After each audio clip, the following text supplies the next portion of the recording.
Hey everybody, welcome to the In All Things podcast. It's time to see God in everything. What is going on, everybody? Welcome to another episode of the In All Things podcast. We are in our usual spot, usual place. Actually, not usual time because of Labor Day. So We're recording on a different day. Hopefully that doesn't throw us off too much. But we're here. My name is Mitch Frost, and I'm joined, as usual, by Steve Markle.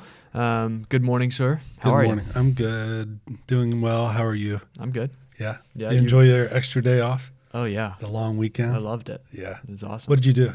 My family had a big brunch, so we went over there around 10. We were there for a couple hours. All kinds of food. Love breakfast food, especially when it's cooked well. Yeah. So that was delicious. And then we left, went back home. Alexi went shopping for a while, and I read for hours, and it was one of the best days off I've had in so long. That's awesome. Yeah. Yep. I texted you once during the day, and you sent me a picture of the book you were reading, which is? It's called Shoe Dog. It is pretty new, relatively new. It's a memoir by the guy who founded Nike. And it's a crazy story. Right? Yeah. Crazy story. Wow. And it's just, it was actually recommended. Shout out Anthony Rex to me because of just, the story's just crazy. And he was bold, and he just did some things that most people wouldn't do. And it's just a cool story. And I'm a big fan of Nike, always have been. And so it's interesting to hear the back. It was called Blue Ribbon for a long time. Okay. Nike was? Yep, that's how it started. I did not know that. No. And then about 20 minutes before the deadline to name it, to rename it, they came up with Nike, which is a Greek goddess. Yes. I don't want to say this wrong, maybe Athena, something like that. But she's the god of Nike, which is victory. Right. And his whole thing is victory. And so as he has to write this on a piece of paper and make this decision, that's what he comes up with. And that's what stuck. And he didn't love it. He was not a fan. Really? He had some really Did they horrible have the swish names. Right away? Yeah, so that was designed before the name. Before the name, okay. He had a college, he was a professor, and there was a college student who would basically be paid bare minimum to design anything. And he was like, we need something that represents movement. And she came up with all these different ones, and he liked that one. But the name he was not sold on for a really long time. That's funny. Man, I didn't think we'd be talking about this. I know. No, it's super interesting. It's just crazy, and just the amount of things he had to go through. And the book's really interesting because it's not really chapters, it's years. So each, it starts in 1962, and then that chapter could be 30 pages because of how much happened in his year. And then the next one is 1964, and only a couple things happened, so it's like 3 pages. And it's just, I've never seen a book done like that. Right. So I don't know. It's interesting. So that's good. Anyway. Did you finish it? No. Did not finish it, but got pretty far through it. So that's awesome. What about you? What'd you do yesterday? Oh, this is going to be painful, I guess to say, but I worked. I know it was Labor Day. Why? I know. Here's why. I'll tell you the why. You got to find the why. We'll talk about that probably today. But the reality is Mondays off sometimes can be difficult if I have a sermon that Sunday that I haven't prepared yet, because today being Tuesday, I have a podcast, I got an important lunch today, and then I have another thing that I have to leave early for this afternoon. And we kind of have this artificial Wednesday morning deadline for sermon notes. We got to do our projection. We have so many different things. So I'm like, I had to get ahead. I spent about 4 hours on that yesterday. Wow. Ladies and gentlemen, this is our boss. This is our pastor. I he's can't such stop a working. I love it so much.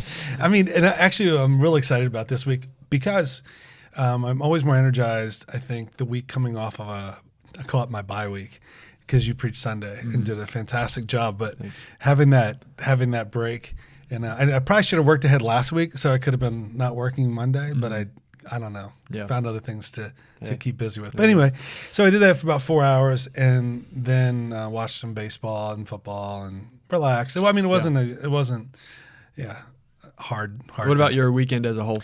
So my weekend as a whole was project weekend. Okay, so Thursday night was really cool. My dad and I went to Cleveland, watched the Baltimore-Cleveland game, which was really cool to do late night. But then Friday, my wife and I had project number 1, which was cleaning out the garage, which, we've lived in our house for 5 years now, and it's amazing what we've accumulated in 5 years. and the cleaning up process, cleaning out is not necessarily fun, but it's rewarding because then you have extra space. You throw away a lot of junk.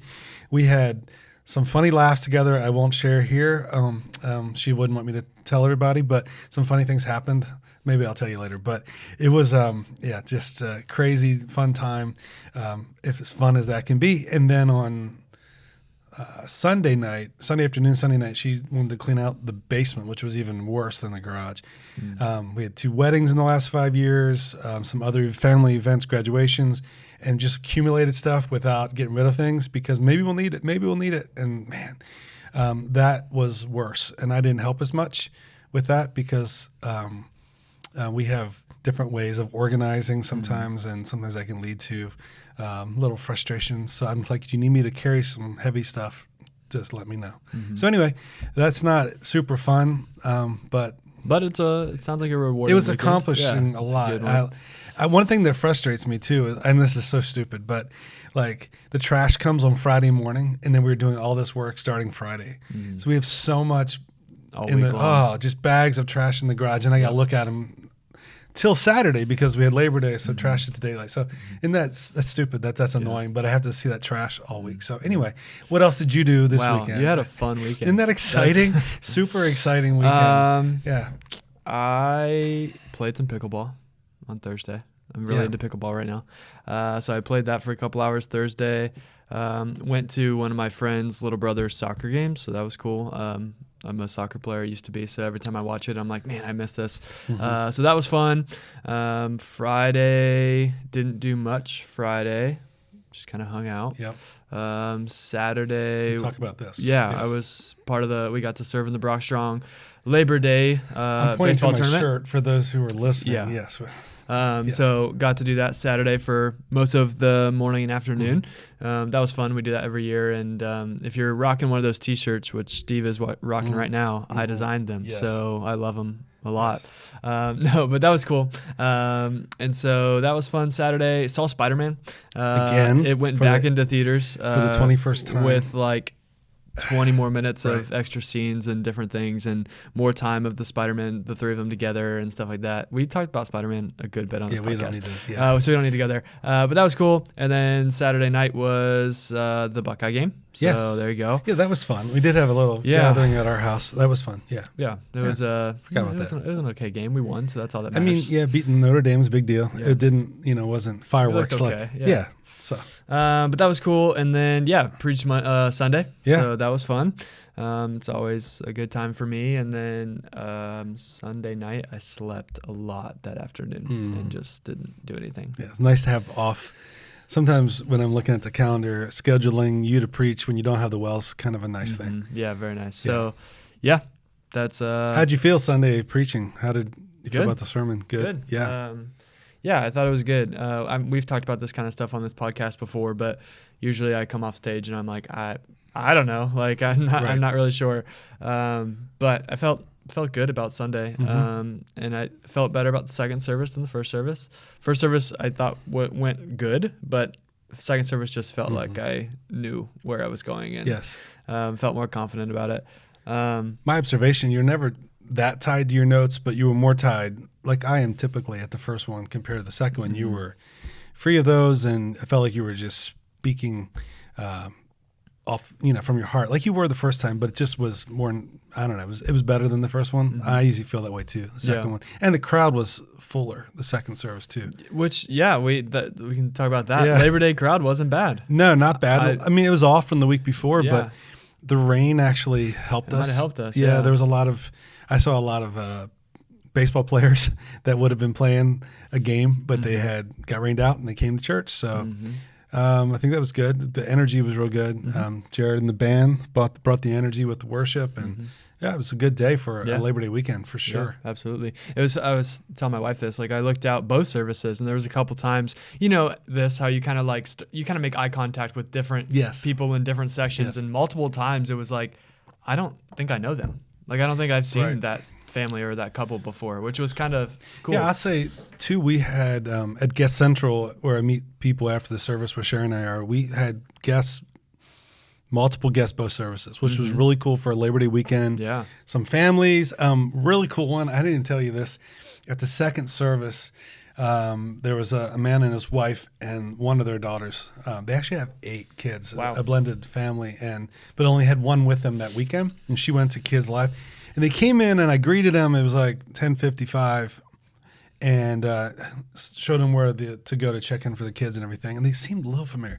Afterwards, they came to me in the guest central, and they're like, that was awesome. We loved it today, all this stuff. And then he said, you sold me the video game rocking chairs that were Nick's that he barely used on Facebook Marketplace last December. This guy came to my house last December, bought a set of these chairs from us.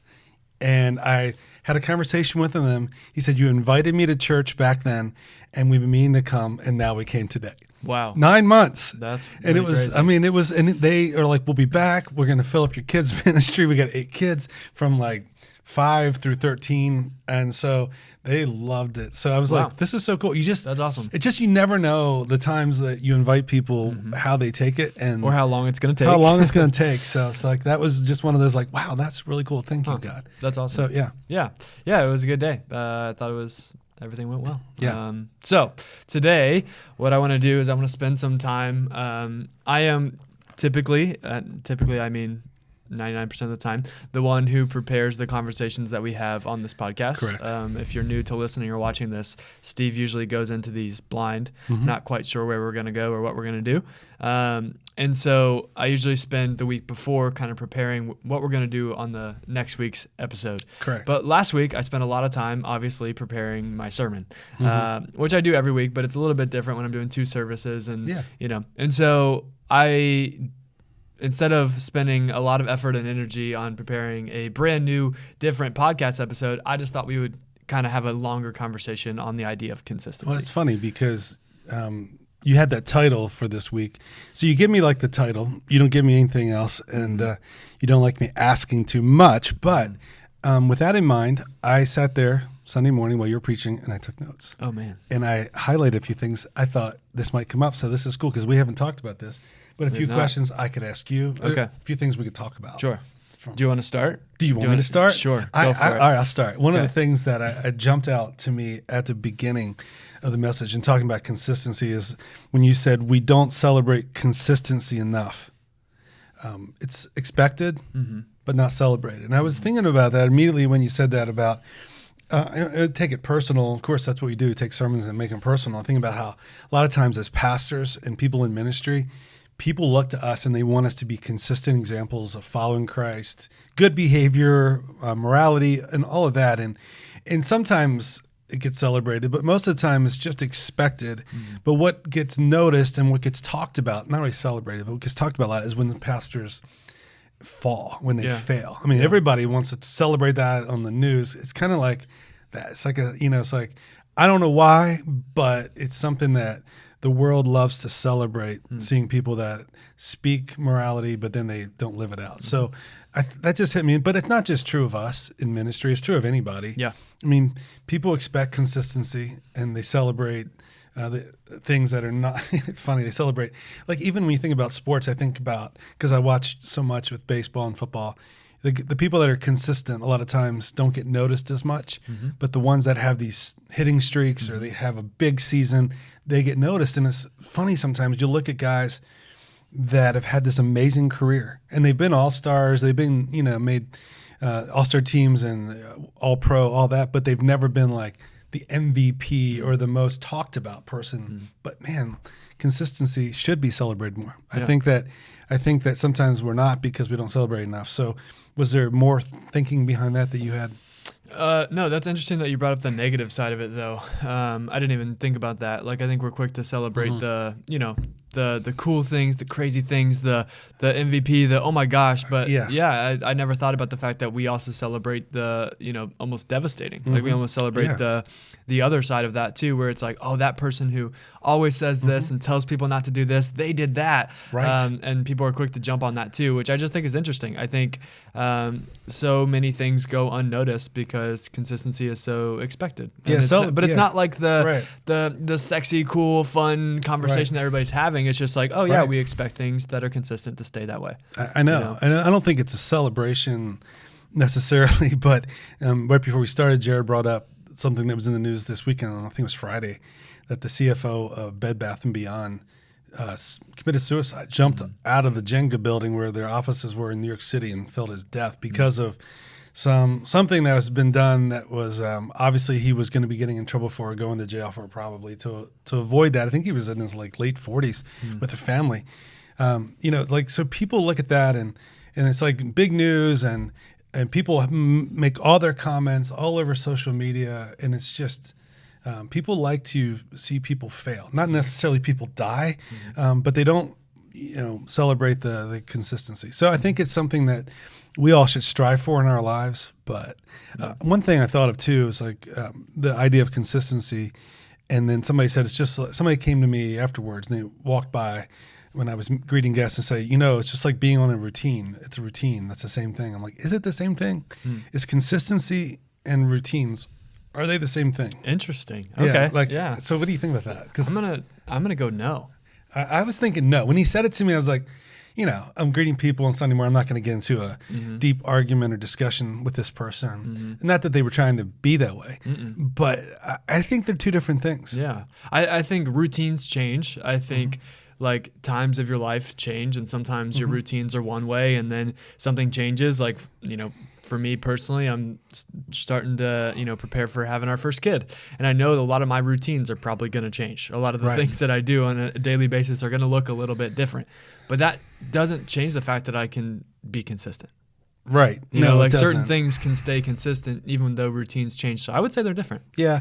I think this routines can help you to be consistent. They can work for or against you. Yes, but you have to be willing to be thrown off. Like sometimes it happens. It's just like my son with his injury and being on crutches. It's like it's annoying because it's like messed up my wife and my routine in the morning and the afternoon, because you can't really walk to the bus stop and ride the bus. So we got to drop him off at school, pick him up at school. It's inconvenient. The routine of like the mornings I want to go work out, then she has to do it. It's like all that stuff but that's that's just a routine. I don't think that's the same idea. Consistent is more of a character quality that we're striving for, where routine is something we do. Yeah. Yeah. So I would agree. Yeah. So routine can be good or bad. Can be neutral. Yeah. But yeah, sure. Consistency is what we're striving for. So yeah. What else you got? Well, let's see. I'm not used to this. Do you like this? Is this good? Go for it. Okay. Well, I mean, the point about finding the why, I think that's so good, because I think when it comes to being consistent for the sake of it, it's not exciting. Like, oh man, my goal in life is to be consistent. It sounds like it's your life goal, but the idea of when we have choices, because this is all about decision fatigue, right? So we get tired of making the right choices all the time. We get tired of it. And I think so often, in so many cases, it's all about willpower and that idea of I just got to be strong-minded. You just got to make yourself do the right thing, get up, work out, eat right, say no to this, say yes to this. Just be strong, be strong. Yeah. Willpower. Yeah. And yet you said, instead of searching for willpower, we need to search for the why power, which is a cute play on words there. I like that. But the idea of finding the why. So let's just open that up a little bit more and talk about that. The why. Like, what is the why to being consistent when you think about it? I think, in this, I guess if we're specifically talking about consistency with God, like consistency in your walk with Him, I think the why has to come back for what He's done for you. Okay. Right? I think you're not going to follow somebody consistently or faithfully if you don't like them, or you don't respect them, or you don't think that they've done something for you, or they haven't met a need for you. I think, like, regardless of how you want to put it, if you don't see the need that God has met for you, then you're not gonna give Him anything. Like, if I don't see what Jesus has done for me and what the cross has done and how it's changed everything, then when I think about following Him and denying myself and these things that the Bible says, I'm going to go, well, no, there's no point in that, because this God that I'm supposed to follow, I don't see the benefit. I don't see why I need to. I don't see what He's done for me. So why would I give anything to Him? That's just the way I think our human minds work. Correct. But I think once you see the need that's been met, a need that you could never meet for yourself, which is Jesus paying the cost for you and things like that, then it goes, oh, okay. So this God that, of the Bible, he did this for me, and it makes a little bit more sense in our minds to go, okay, so this is why we follow him. This is why we give to him. This is why we serve him, because look at this need that he's met. Right. I think that's a big starting place for a lot of people is you got to see that God has done something for you. And that's that's the ultimate, I think, because I think because it's a sermon, right? And you have 30 minutes, you can't fully develop every thought. Right. So this idea I wrote down, how do we learn our why? Like if it's not about willpower, it's about why power. How do we learn what the why is? Like, how do we get to that point when we're faced with decisions that fatigue us? How do we go to the why in our mind? Like, what do we do to develop the why even more? Now, the first thing, obviously, you said, the ultimate, what Jesus did for us. I also think every single person has a why. You have a why. For what you do, for why you go to work, for why you make money, for why you work out or don't work out, for why you eat what you eat, for why you watch what you watch. You have a why. Everybody does. Yes. And so it's not a matter of like, oh, how do I figure out if I have one, or how do I get one, or where do I get one? It's no, you have one. But what is it? Is it your family? Is it money? Is it success? Is it looking good? Is it, or like we all have one. So leaning into it more maybe, and not so like, because I think what Jesus did for us, the sacrifice, is the motivating factor behind following him, of what he did for us. But the why of all the decisions that we make, because you just listed out some areas, like why do I work out? Why do I read my Bible? Why do I make moral choices? Like, not just because of what Jesus did for me on the cross. There's more whys than that. That's the ultimate why. But what are the other whys? Like I think about, well, I want to, I have 4 kids and 3 grandkids, 1 on the way. And I want to, I know there's going to be more. I want to be here a long time for them. And I want to be able to play with them and not be, out of shape. And, I want to, look at my dad and how he's kept himself in shape and how great he is with kids at 78. I'm 52. I want to be healthy. Yeah. So the why, when I don't want to do what I should do, I think about those things. When I think about moral versus immoral choices, and I think about, okay, who's watching me? I think about, of course, I first think about my family and my children, and then I think about the staff, and I think about the church and anybody that could see me making or, a bad choice or saying something on social media that would come off, the wrong way, offensive, like hurt people. I think about that. Like the why is I don't want to lose my credibility. I don't want to hurt people. Like, the purpose, every decision we have to get really down into the nitty gritty of the why behind it, because my willpower, it's not good sometimes. Might be good for a period of time. Might be good for a day. Might be good for a little bit. Yeah. But it's not going to last. No.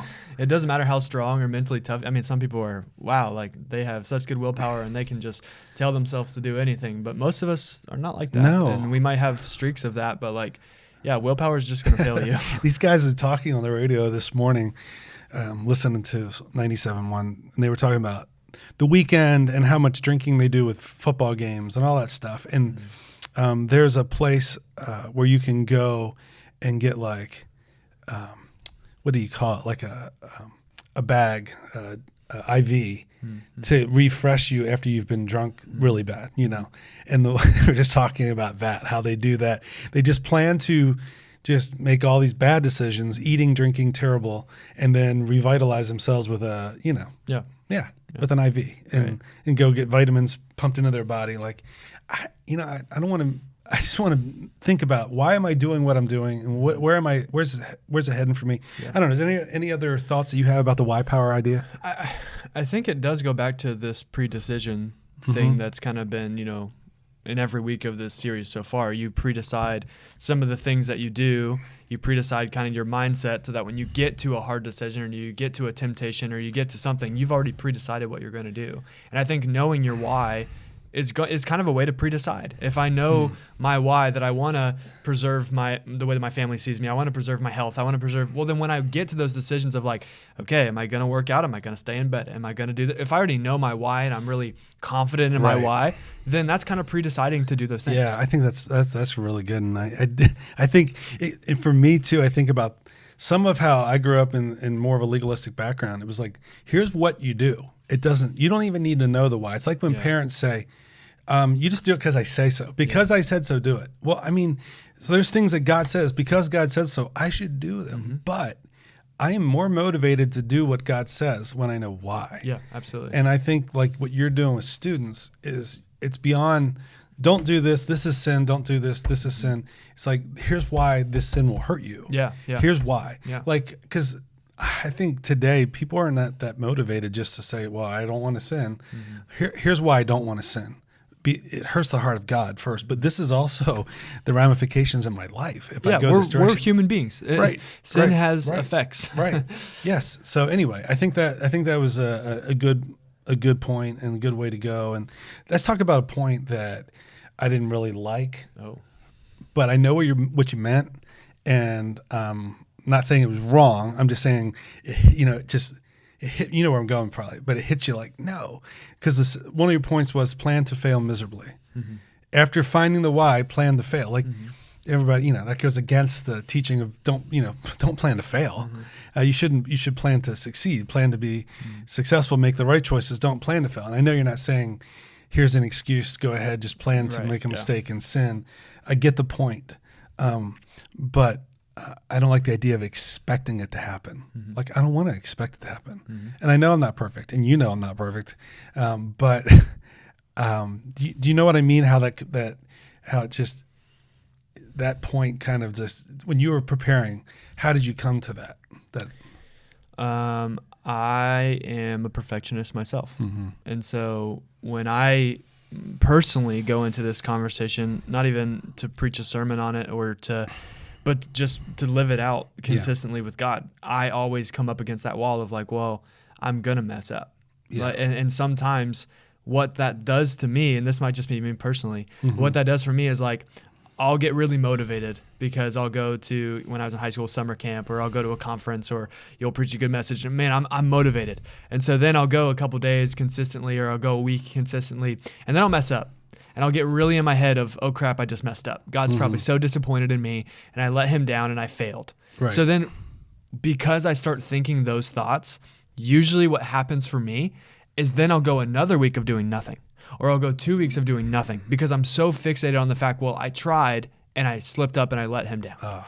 And so if you're expecting perfection, then you're very, very quickly going to mess up. You just quit. Very quickly, the process. And then you're just going to quit. You're just going to throw in the towel and you're just going to say, well, if I can't do it consistently all the time, or I can't do it perfectly, then why even try? I mean, well, if I know I'm going to mess up, but then there's the other side to it of, no, you are going to mess up. So if you know you're going to mess up and you know you're going to fail, then, you fall off the horse one day, or you have a day where it's a little bit inconsistent, you can get right back on it because you've already pre-decided to fail. That's good. It's good. It's like, it's good. It's just that fine line between, I agree with you, but of us giving ourselves an excuse in our head of like, you know what? I think I'm just going to go ahead and make a bad choice right now because, you know what? I know it's okay to fail miserably because I know I can get back on it tomorrow and God will forgive me, and he always does. And so I can just go back at it again. Which is all true. But if you know your why, and your why isn't, oh, I'm just going to do this. I'm going to do this 6 times a week or 7 times a week. But your why is, I know why I want to do these things consistently because it does have benefits for me, and I'm going to be able to better fight temptation. I'm going to be able, once you know your why, then you're not playing this game of like, well, I can just mess up and do whatever I want because God's going to forgive me. Okay, part of that might be true, but that's not your motivation. That's not your why because you already have found your why. You already have found your motivation. And then consistently walking with him, you're going to fail, but you're like, hey, you know what? God loves me. He's here with me, and I'm going to keep going tomorrow because I know my why. So I think it kind of goes back to that first point too. Right. Well, it goes back to what you opened with in the whole message, the passage in Romans where Paul said, I know what I want to do, but I don't do it sometimes. But it's not saying it's just okay to keep failing on purpose. It's not, it's like, we're just weak at times. And we don't, usually when we fail, it's because we forgot the why. We took our eyes off the prize and the temptation was strong. So the last point you had was falling in love with the process, which I think is cool. The idea of falling in love with following God or falling in love with God, right? I think I think that's where we need to get people in the church. Yeah. Like, I think I heard the most feedback on this one, where a lot of people were just like, what did people we say? don't talk about that a lot. Like we don't hear that a lot of like, whenever following God or walking with him is presented, it's very, do these things and you'll get this outcome, and do this thing and meet him here and get involved in a small group and serve. And yes, all those things are extremely important. But I heard multiple people come to me like, I never thought about like the fact that we serve a God that we get to walk with every day. And that should be like, we get to wake up every morning, and the Bible tells us his mercies are new every day. Like it's a new day. We get to be with God. We get to, learn from him. And it's just kind of like, I think you should fall in love with that. I think you should be excited about the fact that God isn't just like, hey, show up here on Sunday and I'll be here waiting for you. Like, no, he's with you, which is very different and countercultural from, I think, a lot of other religions, a lot of other teachings is, we serve a God that's with us no matter what our days look like. Yeah. And that's awesome. Let's talk about that word though, process. Like, what is the process? I think sometimes people think it's like it's like these certain things you do and then you've achieved it, so then there's nothing left to do. But we're talking about our faith as a process. Do you process your salvation, or is there where I'm going? It's like we absolutely agree there's a point of salvation where we accept Christ in our lives, we ask him to forgive our sins, we understand it in our head and our heart, but that begins the process, right? Yeah. And the process is something I think is beautiful to watch in people's lives, and we get to do that in ministry. It's like we get the view of that, and we can see it, and we get excited about it when we see the process. But we see, like we always say in our own lives, 3 steps forward, 2 steps back. But my thing is, don't go 3 or 4 steps back. Like, long as you're moving forward in the process, because there are times, like you said, when we fail miserably, and if we don't know the why, we quit the process. And then we're like, we get back to starting at 0 again. And then we start all over because we haven't really grown in our faith. Yep. So what are anything else that people said to you about that point? You said people talked to you about that. I heard, a lot of the feedback of the chair and ending with that chair, kind of representation of that place where you meet with God, and how it's not going to be perfect. You're going to fail in the chair, but you got to keep coming back to this chair, this thing, this practice, this whatever, this consistent decision to be with God. And I think there's a lot of feedback on that of like, man, I either need to have a place like that. I heard that from a couple people I talked to. Like I just get so overwhelmed by not being able to do it, by not being good enough, by not knowing what to do, that I don't even have a chair representation. I don't even have a place. Yeah. So I heard a couple of that of like, I need to just start. Like I need to just go. But then I also just heard a couple people talk to me after the service, and they were just talking about like how, just like following God, sometimes it's not perfect. It's not pretty. It's not neat. It's not all put together, but it's just this fact of every day is going to put one foot in front of the other. And that's the process that we're talking about. And I think I said it really quickly in both messages. I'm happy I didn't miss it, because as you know, sometimes you're like, I left that out. Yes. I didn't say that. But both times I kind of made that point of like, yes, there is a moment when you are saved by God, and God's heart is to save everybody through Jesus. So there is a moment when that happens. But once that happens, you're not done. Once that happens, you are put on this process, this journey of as long as you get to live here. Maybe you get saved and you have a week left. Maybe you get saved and you have 50 years left. We don't know. But as long as you are here, God's plan for you is to bring you to maturity in him. God's plan for you is to walk you along this process through the good times, the bad times, the ugly times, the pretty times, everything. He's going to walk you through this process. It's going to hurt. It's probably not going to be fun all the time, but sometimes they're going to be awesome. And he's going to make you more like him. He's going to cut some things out. He's going to shape some things. He's going to say, we don't need that anymore. And he's going to use you and shape you to be more like him. That's what our God does. There's the cheesy saying of God loves you too much to leave you the way that he found you. Yeah, it's true though. It is true. Yeah. I mean, but you said consistency is maturity. In the end, that's where we're going. Yeah. And I think that's where we're all headed. I mean, we should be. Should be our goal, to be more mature. And I think that, again, goes back to, if you ask me, who are the most mature Christians that I know? It's not the ones that maybe make a big splash. It's the ones that are the consistent ones, that they keep doing the right things, growing in their faith.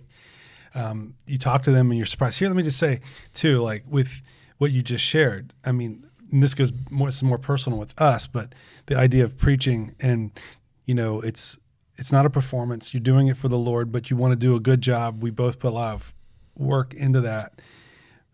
I think for you and for me, some of the best the best feedback is not, hey, that was a great job, you're just awesome. The best feedback is when people are talking to you about what they learned, about a point you made, about what it spoke to them about. So I think you feel more energized by that today, because it's nice for people to clap and say, great job. You made a good speech. I mean, that's not what it's about, right? And I think that's the thing. You got people thinking. And I think this series, I think, is, hitting home with a lot of people, because decisions are part of every moment, every day. Like we said, 35,000 a day. So I think that was the idea of consistency. I think you nailed it. So that was good. Yeah. I heard this quote this morning, actually. Okay. And I thought it was perfect for this conversation. Consistent people don't need to feel close to God to know that they're close to God. Ooh. One more time for the people in the back that good. need to maybe rewind and go back. Write that down. Consistent people don't need to feel close to God to know that they're close to God. That's good. It's not about a feeling. It's not a feeling. It's not, like I think I only said it in the second service, but not every day when you get in your chair and you meet with God or you consistently walk with Him, you're going to have goosebumps and start crying. It's just not going to happen. Right. More days it's going to be like, okay, well, I did it. Right. And it doesn't mean that God's not there, and it doesn't mean He's not using that time and saying, okay. Yeah, feelings are part of our faith, and emotions that God gives us are part of it.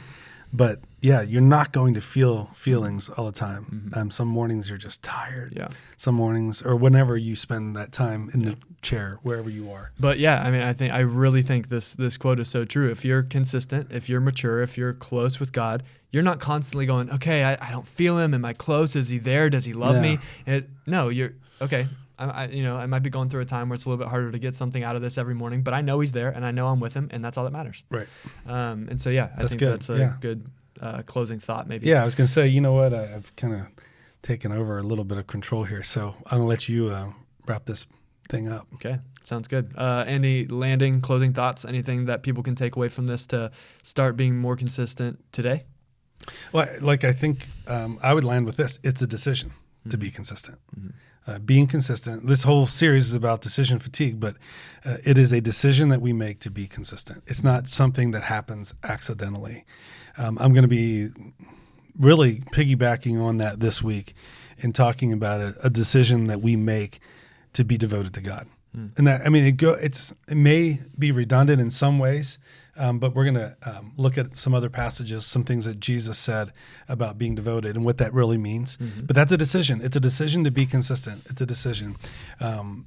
We have to make it in our lives. And I admire people who are consistent. And there are people that are famous, and like you did that, shared that video of the corn kid, which was funny and a great way to open. And if nobody has seen it yet, they should just search for the corn kid and you'll find it, the video. But like you said, we celebrate that, we laugh at that. That's going to be forgotten.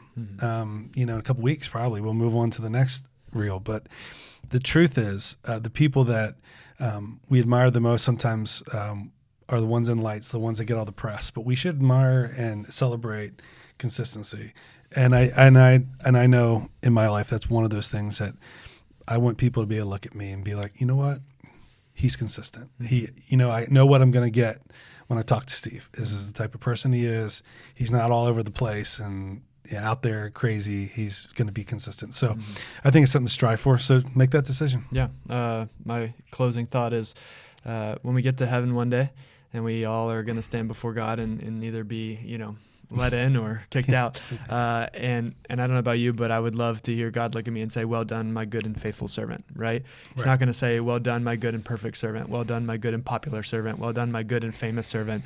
Well done. No, He's going to say, well done, my good and faithful servant, or consistent servant. It's all about, obedience to Him. It's all about, success with God is following Him and saying yes to Him every day, not just getting to the Red Sea or the big moments or the lion's den or these things. That's right. It's consistently following Him. And if He does those things, awesome. But if not, great. Because He's still, you know your why, you know who He is. So. Right.